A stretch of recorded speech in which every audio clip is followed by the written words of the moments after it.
Hi YouTube, Gareth here again, and I'm with the iPhone 7. Now this is an interesting phone because it feels more like a 6S than an iPhone 7. In fact, if anything, if this was the 6S, it would have been an amazing phone because we've got waterproofing, we've got dual speakers, we've got a slightly better battery, an improved screen, and an improved camera. If this had come out last year, it would have been one of the best phones of the year. But given we've had a year's further, this is the iPhone 7, we thought it would be something really amazing and something really cool. Let's take a look and see if the upgrades really are worth spending the extra money over the 6S. So here it is, the iPhone 7, and as you can see we've got the new jet black version, which is nice because it feels all shiny, it feels new. It also absolutely loves fingerprints, as you can see here.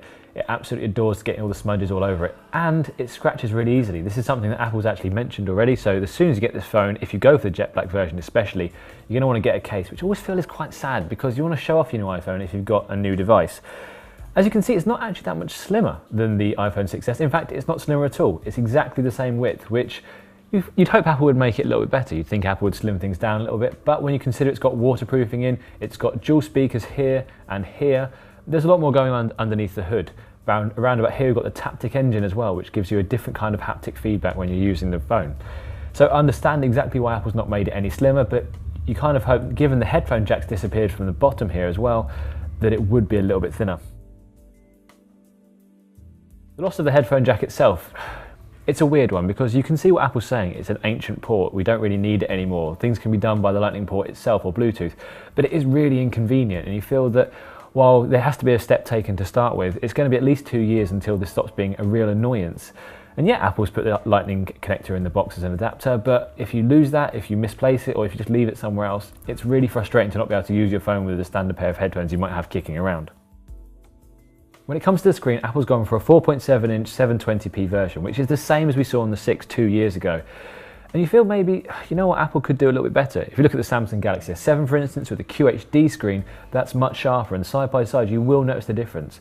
But if you're just viewing it in isolation and just seeing the iPhone for what it is, you know, a decent viewing experience, you won't find you're really missing out on too much.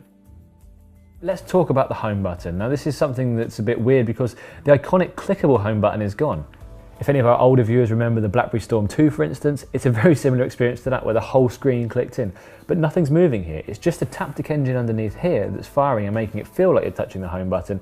And while initially I really struggled with this, after a while I came to really love it, and it feels like a really cool feature, and it protects the iPhone from damage, which is also really useful to have. So in terms of the specs, Apple's done what it predictably does and upgraded the processor inside. So we've got an A10 Fusion chip inside this time, which means it's quad core. Instead of dual core, that's 4 cores running. 2 of them do the normal stuff, handle the heavy lifting, and 2 of them handle the more basic tasks, and essentially there to help battery life and improve efficiency. But as ever, the iPhone is as snappy as you could want it to be. So if you're using something like Photoshop Express here, the retouching of photos is very quick, very slick, and Apple's put more than enough power into this phone to make it easily adequate for day-to-day tasks. So even heavy lifting stuff works really well in the iPhone 7. Next up, we've got the dual speakers. Now again, as I said, these are top and bottom of the phone. It's a weird configuration. It's very similar to what Sony does with its phones because this speaker fires this way, and this speaker fires that way. There's also the curious situation where there's 2 speakers, but one of them is just there for aesthetics or completely redundant. Where the headphone jack was, that's just a few dots now for some reason. So when things fire forward, if you turn this right up, you definitely get a sense that some of the sound is going that way and some is going this way.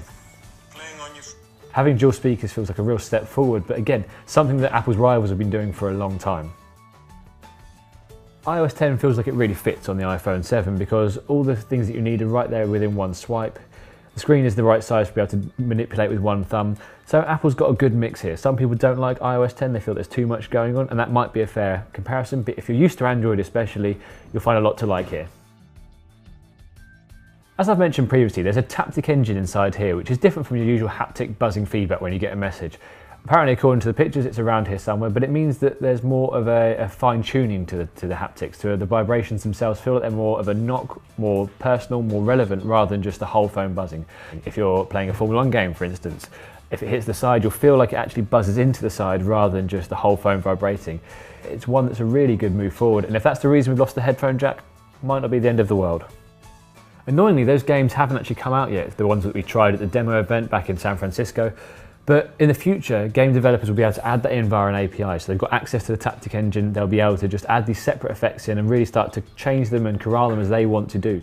Right, let's talk about battery life on the iPhone 7, and this is a difficult one again. iPhones have never been good on battery, and while they have got better since the 6, I'm still finding that most days I'm getting to the end of the day and I'm starting to get into the red zone. I'm having to put on low power mode. So if you're doing something like using it as a tethering hotspot, for instance, or if you're just doing something a little bit more higher power, firing the screen, watching a movie with stuff running in the background, you will find the battery drains very quickly. And compared to its peers on the market right now, the Samsung Galaxy S7 Edge, phones from Sony, from HTC, Apple is still lagging behind.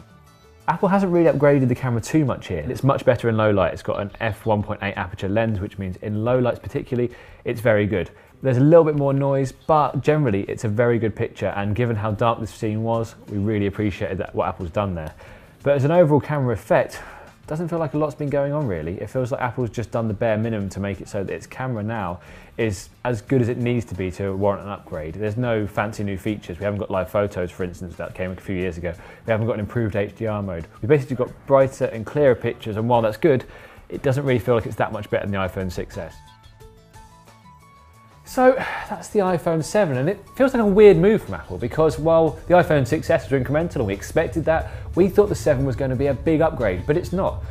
That's not to say that the waterproofing isn't great and the dual speakers don't add something to it, but the losing the headphone jack is inconvenient, and while the screen and the camera are better, they're incrementally so. So if you're thinking of getting the iPhone 6s, well, you're probably getting quite a good phone, and it's a lot cheaper than the iPhone 7. But if you want the latest phone from Apple, well, the iPhone 7 is good. It's just not great. As ever, please let us know in the comments below what tests you'd like us to see run with the new phone. Thank you very much for liking, thank you very much for subscribing, and as ever, if you want more phone chat, TechRadar is the place to be.